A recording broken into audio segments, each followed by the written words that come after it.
Here I have MODECOM FREETAB 9701 and let me show you how to wipe cache partition on the following device.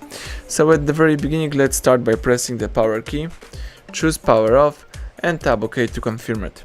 Wait until your device will be completely switched off, and afterwards let's use this combination of keys, power key, volume up and volume down. So let's hold down together these three keys for a couple of seconds. Let me show you. Keep holding those keys. These three keys, let's keep holding them.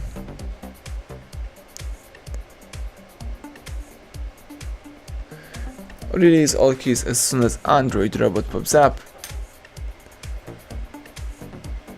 And as you can see, the Android icon pops up in front of you. So now let's use home key to activate the recovery mode, and this is the Android system recovery.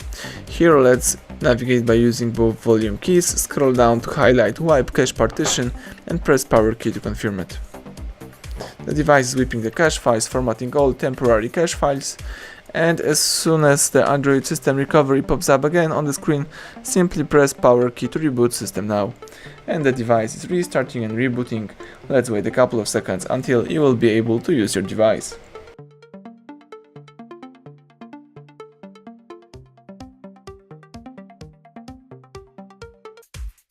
Excellent, now you can use your device in a normal way. Thank you for watching, please subscribe our channel and leave thumbs up under the video.